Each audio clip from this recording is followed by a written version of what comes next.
So today I will talk about active foveal vision, and I want to start from the typical textbook view of active vision that I'm sure all of you are familiar with.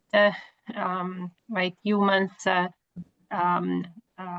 use the saccades to sample the visual scene and to bring objects of interest at the center of gaze, so that during fixation, the visual system can acquire a uniform high-resolution snapshot of the foveal image. However, I think this is a rather passive view of what really happens during fixation. Because as I show you today, foveal vision is a process that engages oculomotor behavior and also attention in a way that is similar to what happens at a larger scale. And in fact, there are different ways in which foveal vision is active. Well, first of all, we have the temporal modulations introduced by ocular drift. Ocular drift is sort of as shown here, it's like resembles a random walk. It's ever-present movement during fixations that incessantly move the retinal image over many photoreceptors.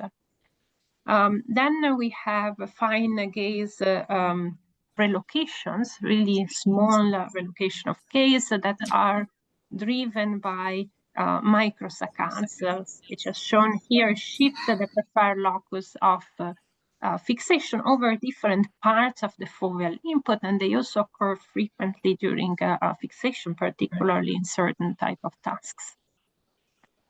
And then finally, we have the fine-tuning of attention, so high-resolution attention, which constantly reshapes sensitivity across the foveola, and you reallocate processing resources at the fine level within this region.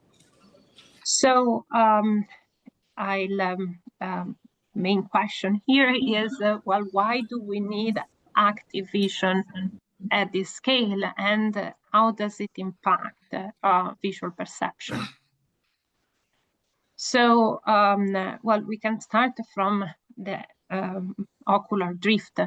Now, I just want to say a couple of words about ocular drift because I don't want to spoil things for Michele's stuff. He will extensively talk about ocular drift and also other types of eye movements that influence visual perception. So just to summarize the importance of drift, drift modulates, introduce temporal modulations during fixation, and these temporal modulations are important for fine spatial vision because they enhance the vision of detail. So yeah, believe me on this, I'm not going to go into the detail because this is something that Michele will cover extensively. So I just want to jump on the next active vision mechanism that I mentioned before, which is that guided by microsaccades. Now, microsaccades are among the fastest, the smallest, and probably most accurate movements that humans are capable of. So now, why do we need, you may wonder, why do we need this additional mechanism, given that drift already enhance fine spatial vision, and given that visual function and acuity are often thought to be uniform within the foveola, which is generally studied as a unit. This is the small region on the retina that covers only 1 degree of visual angle, as shown here. So I think that to address these questions of why do we need microsaccades and why they are important for active vision, is that we need to first understand how vision and other functions are characterized across the central fovea. Now, we know, it's well known, the cone density in the foveola decreases sharply with distance from the preferred retinal locus, which is the retinal location where humans center the stimuli they are fixating on. So it's an important anatomical landmark that sits in the central fovea. Yet, even if we know that cone density decreases across this central foveal region, vision across this region is still assumed to be uniformly limited by the high optics, which pose resolution limits that fall well above the resolution supported by the underlying cone mosaic. Nevertheless, the work from Krishnaveni Nagarajan, who is a graduate student in my lab, and others, has shown that acuity actually drops even with a small displacement from the preferred locus of fixation. So, for example, for displacement as small as 0 to 0.4 degrees, which is about 25 arcminutes, acuity drops by more than 15% on average. And further, fine spatial vision doesn't only change with eccentricity within this small region of the visual field within the central fovea, but also presents peculiar visual asymmetries. So this is a work from Sam Jenks, who's another graduate student in my lab, who showed that in the foveola there is a vertical meridian asymmetry. What this means is that fine spatial vision is better in the upper vertical meridian compared to the lower vertical meridian. So practically what this means is that if I show you a stimulus slightly above your center of gaze, it will be easier for you to perform fine discrimination compared to when I present a stimuli at the same eccentricity but slightly below your center of gaze. And interestingly, we find that this pattern of asymmetry is reversed just at 4.5 degrees away from the center of gaze. That is, in the parafovea, fine spatial vision is actually better in the lower vertical meridian. So these findings, in fact, reveal sort of a distinct pattern of visual sensitivity in the foveal versus extrafoveal region. So this is just a summary to show you this. So in the foveola, sensitivity tends to be enhanced in the upper visual field, in particularly along the vertical, in the upper vertical meridian, while in the parafovea, the primary asymmetry that we find is actually along the horizontal meridian, and the vertical meridian asymmetry is reversed. So this indicates that the foveal vision is modulated not only by the eccentricity from the preferred retinal locus, but it's also shaped by vertical meridian asymmetry across the visual field. So far, I focused on acuity measured with isolated stimuli, like for example, as shown here, letter optotypes, something that probably happens only in laboratory, mostly in laboratory conditions, as we normally do not use stimuli in isolation on a blank background. And the foveal input is often complex, as shown here, and rich in detail. So then we wanted to understand how the presence of surrounding stimuli surrounding a target, modulate vision across the foveola. And so this taps into the mechanism of visual crowding. Now, visual crowding, I don't know if you're familiar with this phenomenon, but it's a phenomenon that is related with the basic segmentation and grouping processes in the visual system. Crowding happens when nearby objects hinder the recognition of a target, even if the target in isolation is recognizable very well. So, for example, just, if you fixate on the fixation cross here and then just try to determine the orientation of the central optotype here, the target, it might be hard for you to do that. However, if I increase the spacing between the central optotype and the surrounding flankers, the task might become easier. Eventually, the minimum spacing at which performance drop from asymptotic level to a certain amount, it's referred to as critical spacing. So it's basically how much should I separate the flankers from the target in order for the subject to still be able to perform at a certain threshold level. So visual crowding it's a well-established phenomenon in the extrafoveal visual field. And in fact, it acts as a major bottleneck for object recognition. It is thought that it's largely driven by cortical mechanism. And importantly, the strength of this effect has been shown to increase linearly with eccentricity. So this is the known Booman's law. So the strength of crowding increases with eccentricity. But then what about the foveal, right? Very center of the fovea? Well, as I mentioned before, it's important. So it's important to understand how crowding is characterized and how affects vision across this region. Because as I mentioned before, the input to the central fovea is often crowded. And it has also been shown that foveal vision is not immune to crowding.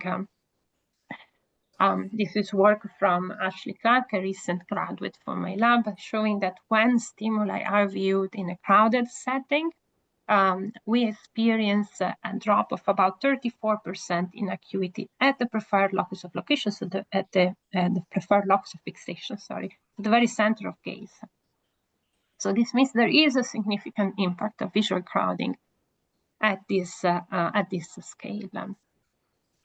Now, the presence of crowding at this scale raises some important questions. Well, first of all, how does critical spacing relate to cone spacing? Now, understanding this could sort of define the anatomical basis for foveal crowding pooling regions, which are the areas in the visual field where vision information is spatially integrated for object recognition. And further, another question is whether the extent of these pooling regions is uniform across the fovea. So basically, if the magnitude and the extent of crowding is the same across the central fovea. Now, addressing this question is challenging because we need to control for confounding factors, just optical aberration, fixational eye movements that both known to influence foveal crowding. So to circumvent these issues, Krish Prahalad, a postdoc in my lab, used an adaptive optic scanning light ophthalmoscope, also called AOSLO in brief. This is a system that we developed recently in the lab through collaboration with Austin Rorda, UC Berkeley, and Jean-Nic Roland at the University of Rochester.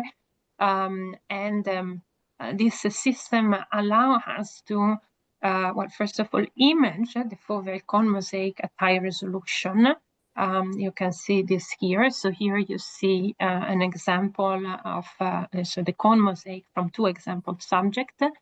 Over 1 degree region. So you can see all the little cones, and then on the side there is a zoom in view where you can actually resolve the single cones. However, this system doesn't only allow us to image at high resolution the cone mosaic in the central fovea, but it also allows to present the stimuli under diffraction limiting viewing condition and by correcting for optical aberrations. And it allows us to restrict retinal stimulation to targeted eccentricities using a retinal-contingent stimulus delivery and high precision eye tracking. So now, first thing that we did using this system is that we identified the preferred retinal locus, in short also PRL, which corresponds to the center of gaze. As I mentioned before, technically the PRL is defined as the mean retinal location, where a stimulus is centered over the course of multiple fixation. Here it is highlighted by the green point and then the surrounding 68 contour region. Okay, so we first define the preferred retinal locus. And then we ask a subject to perform a 4 AFC digit recognition task. Subjects were asked to recognize the identity of the central digit in a trigram. Then stimuli were retinally stabilized, so that remained at a fixed location on the retina despite the movements during fixation. Then importantly, to rule out acuity limits, we first measure each subject acuity threshold with an isolated stimulus using a Quest procedure. And then in the main experiment, the stimuli were scaled to 3 times that threshold, ensuring ceiling level performance with an isolated stimulus. The reason why we did this is that we wanted to isolate the effect of crowding, because crowding and acuity are 2 different mechanisms, and we didn't want crowding effect to be tinted by limits in visual limitations in visual acuity. So stimuli were presented either at the preferred retinal locus or just 15 arcminutes away, so that's about 0.25 degrees away to the right of the preferred retinal locus, while subjects were instructed to fixate, in that case, on a Maltese cross. And now here on the side, you see actually on the mosaic, cone mosaic of an example subject where the location where the stimuli were presented. So this video shows an example trial with the stimulus stabilized at the preferred retinal locus. So the preferred retinal locus is indicated by the white cross. Now you see on the back the cone mosaic, and you see kind of moving, and that's because fixational movement, in this case drift.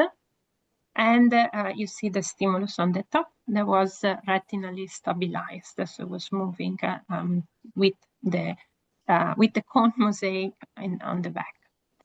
And then here instead is the stimulus presentation at just 15 arcminutes away from the PRN, so very well within the boundaries of the foveola, just few arcminutes away from the preferred locus of fixation. And again, in this case, subjects were fixating on an unstabilized, fixed in the world Maltese cross. Okay, so when stimuli were presented at the preferred retinal locus, then critical spacing, we found the critical spacing was approximately 0.5 arcminutes on average across subjects. So we then to then determine the relationship between this critical spacing and the underlying cone mosaic.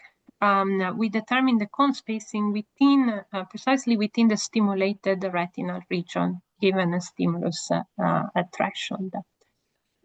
So when we express the critical spacing thresholds as multiples of cone diameter, then our results show that this edge-to-edge critical spacing approximately matches cone diameter in the preferred retinal locus. So in other words, what this means is that subjects were integrating information on the target and then sort of the immediately surrounding cones, so that these crowding pooling regions were really tight and really small at this scale at the PRN.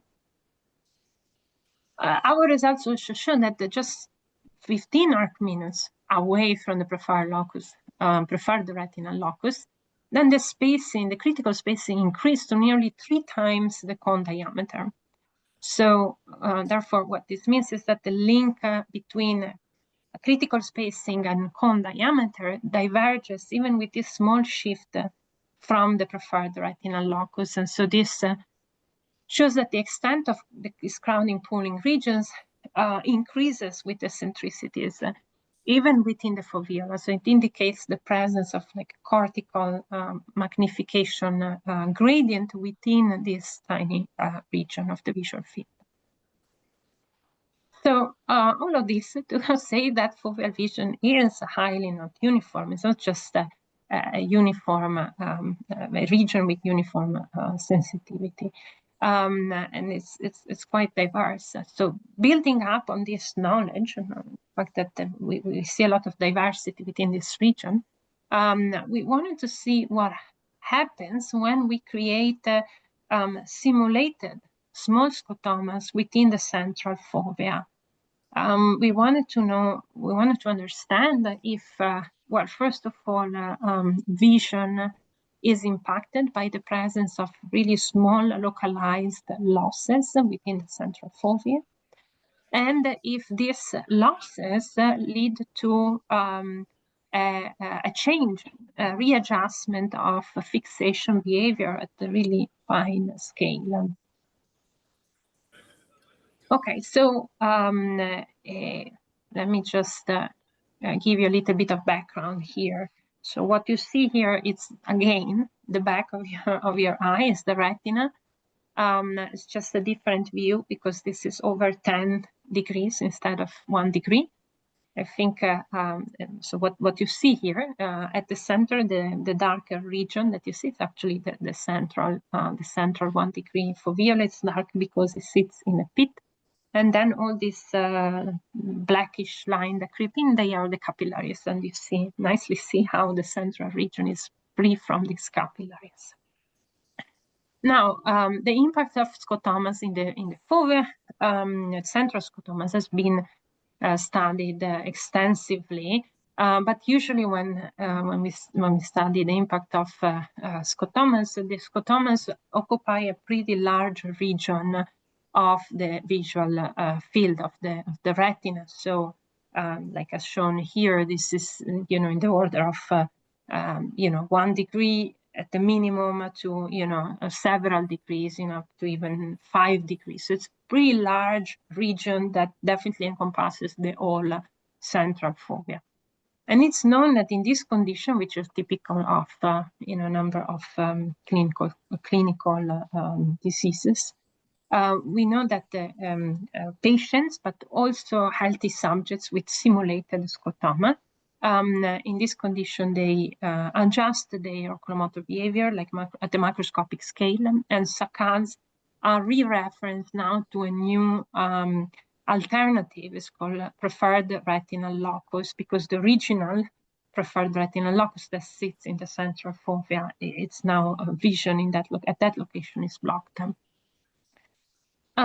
So, however, we don't know what happens when we have really small losses of vision within the central fovea. So we're talking about losses of just, in the order of arcminute. So if we have a scotoma that is just 10 arcminute in size, to what extent the vision is impacted by these small losses, and to what extent also oculomotor behavior, fixation behavior is impacted. Well, to address this question, Ben Moon was a recent graduate from the lab using our AOSLO system that I mentioned earlier. He rendered a 10 arcminute scotoma simulated. So we were really burning anyone's retina. So we simulated this small scotoma that was maintained stabilized at the preferred retinal locus. So it didn't, it was at a fixed location. It moved with the eyes, while subjects perform a high acuity task. So subjects, as shown here, were asked to determine in a 4 AFC task the orientation of a letter E, of a Snellen E, which size was well above the acuity, the resolution limit under diffraction limited condition. So the scotoma was invisible to the observers. Here's just an example trial. And here I highlighted the scotoma with the red line, but again, as I said, in the experiment, it was actually invisible because it had the same appearance as the background. And so here you see that as the scotoma, which is stabilized with the gaze and is just 10 arcminute in size, as the eye moves, and so the cone mosaic moves, the scotoma moves together. And so if the preferred retinal locus moves closer to the stimulus, and the stimulus become occluded by the scotoma. So the first question is, does this scotoma impact visual perception and performance in the task? Well, we did see that the scotoma had an impact on visual acuity, because to achieve a threshold performance in the presence of the scotoma, so performance was approximately the same in the control with the no scotoma condition and in the scotoma condition. The stimulus contrast had to be increased of almost a factor of 3 in the scotoma condition compared to the control condition. So it did have a significant impact on vision and visual acuity. Now, the next question is, does oculomotor behavior changes in response to these small losses, targeted losses of vision in the central fovea? Well, how can the fixation behavior change in response to scotoma? Well, first of all, it's possible that it is not influenced at all by the presence of the scotoma, because maybe fixation instability is large enough to move the stimulus into a region of visibilities once in a while, and the visual system just sort of tolerate the presence of the scotoma. It's also possible that maybe simply increasing the fixational area is sufficient to bring the stimulus within a region of visibility. Alternatively, it's also possible that maybe observer may offset in a random direction in each trial without really establishing an alternative, a single alternative preferred retinal locus. Or they might offset the gaze in a constant direction across trial, and they establish an alternative preferred retinal locus as it happens at the macroscopic scale. Now, I just want to say that this latter scenario would really require a remarkable level of sensitivity and also coordination at the fine level, because this shift, this has to be a shift of gaze of just a few arcminutes, because the scotoma is so small, over a specific retinal location. So it's definitely something that is not trivial. So let me just walk through our findings. I'll first walk through the findings for a single subject. Now, the dash pink contour that you see here marks the distribution of the stimulus position on the foveola. At the center, you see the preferred retinal locus. Now, this is in the control condition, right? Then the dashed line that I'm showing here is the region covered by the scotoma. And the pink region now that I show in the graph is the stimulus distribution in the scotoma condition. So you can clearly see that this subject established an alternative preferred retinal locus, and that this locus is now offset by 7 arcminutes from the control preferred retinal locus PRL. This shift is small, but it is sufficient to bring the stimulus into a region of visibility. Right? So it's enough. It's actually quite similar to what happens at the larger scale. You know, the alternative preferred retinal locus sits at the border of the scotoma. This behavior was actually quite consistent across subjects. So here you see the contours, the preferred retinal location with the 68% contours for the subjects in the control condition. And then here is what happens in the scotoma conditions. For everyone, the PRL was offset in a certain direction, and the average offset was about almost 6 arcminutes, which is comparable to half the width of the scotoma. So it's, you know, as I mentioned before, just enough to bring the stimulus a bit over the border of the scotoma in the region of visibility. So what these findings show is that not only vision is highly not uniform, heterogeneous, diverse within the foveola, a lot more than previously thought, but our visual system is also highly sensitive to even tiny, really small losses of foveal vision, and it readjusts oculomotor behavior at this really fine scale to compensate for these losses.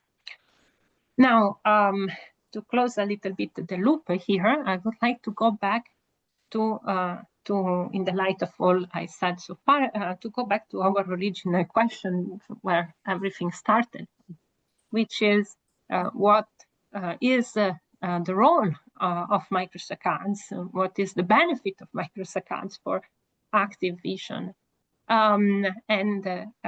We think in the light of all this and how non-homogeneous is the foveola, we think the microsaccades represent a refined mechanism that the visual system can rely on to compensate for these non-homogeneities of the within the central fovea. In fact, microsaccades can quickly and then precisely also move the preferred locus of fixation on the detail of interest. So something that the drift alone cannot do with such precision. And in fact, as illustrated here, microsaccades are very accurate and precise considering the small size. So this is like 2D gaze position distribution during an instructed microsaccade over a target that was just 18 arcminutes from the preferred locus of fixation. So they are really precise. And also our research has shown that these microsaccades are not just a simple reflex, a simple recentering mechanism to maintain target stimulus at the preferred locus of fixation, but they effectively enable visual exploration of complex foveal stimuli.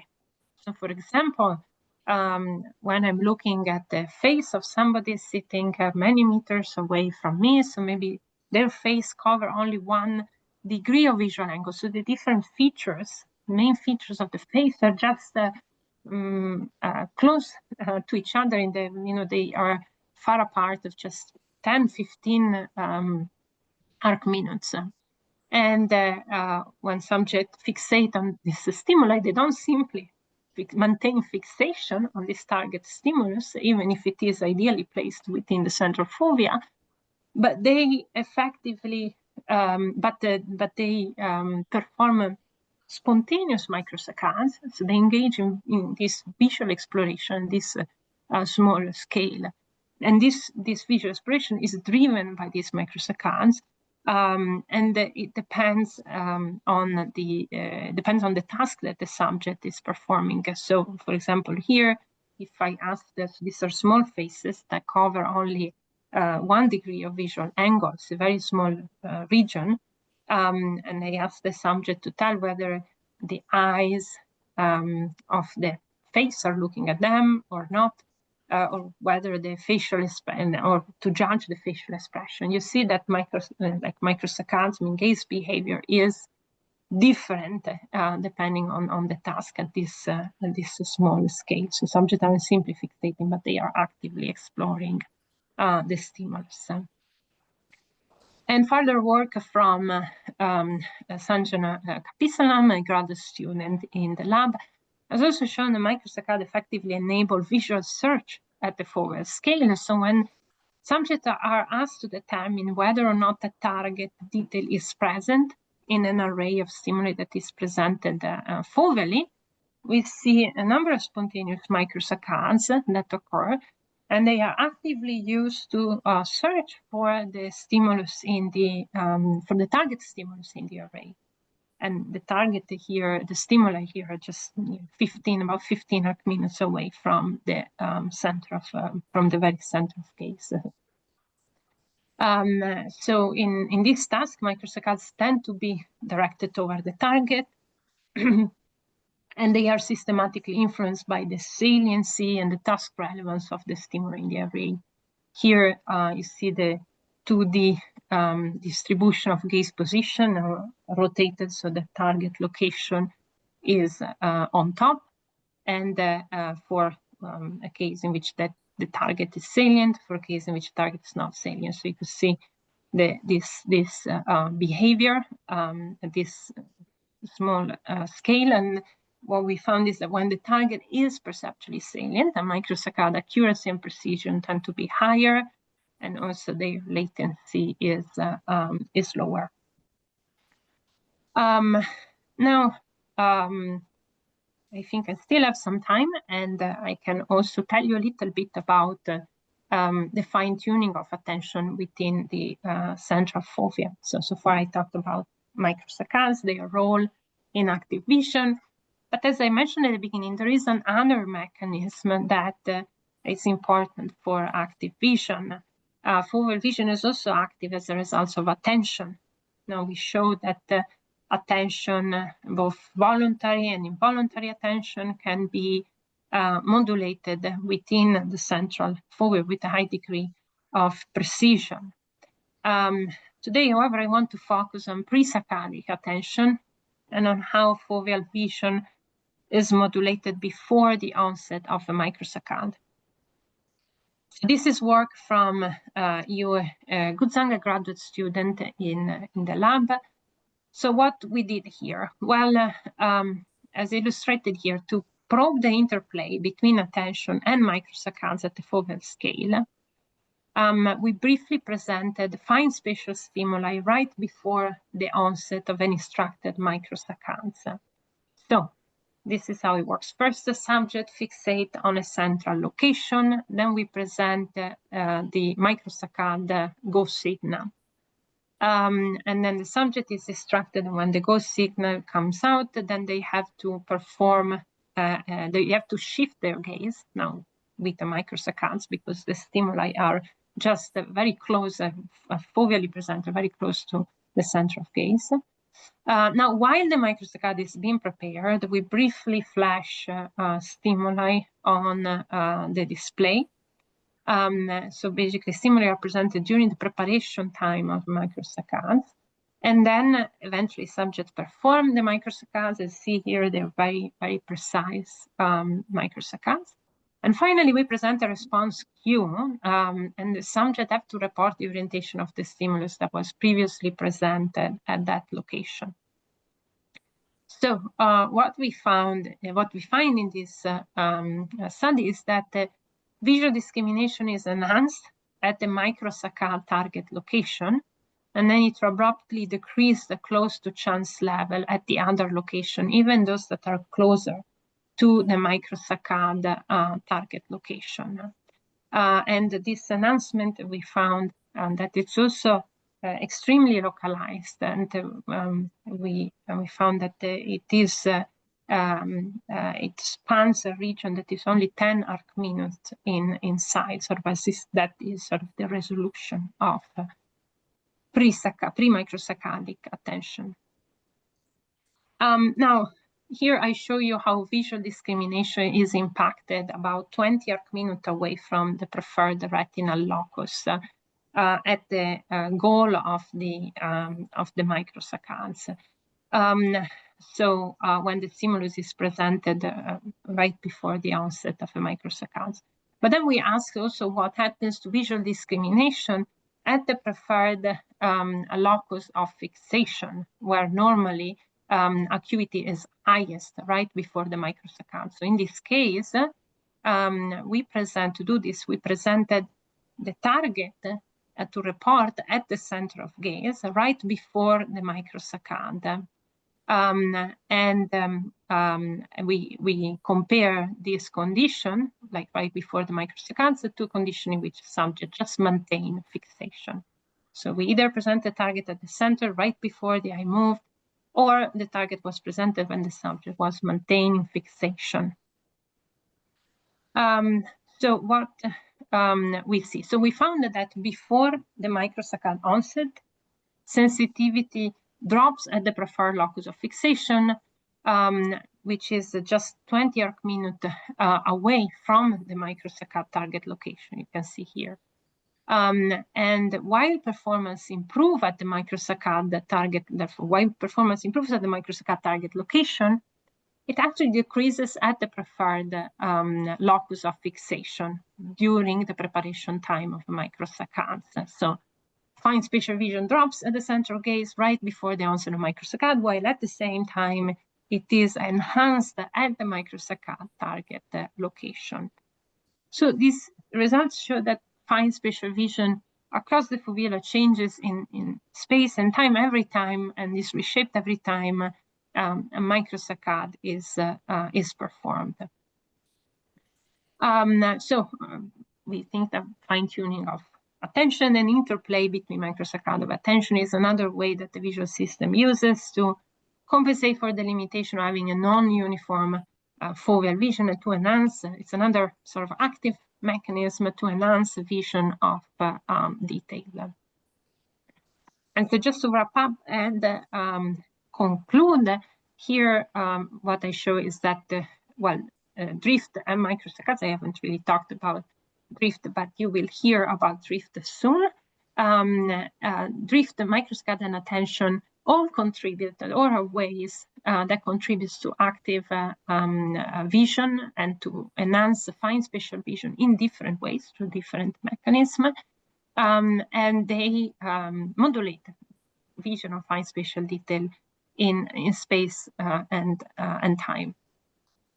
And even during these short periods of fixation, the visual motor system, as I show you today, has a remarkable level of control over oculomotor behavior, and not only also over attention. And so we think the need for much of this control really comes from the fact that foveal vision is not uniform, is quite diverse and heterogeneous, and is modulated by eccentricities. So just to conclude, I would like to thank the EpiLab members and collaborators, particularly those that contributed to the work that I presented today, and of course our research sponsors. And I am open to questions now. Thank you.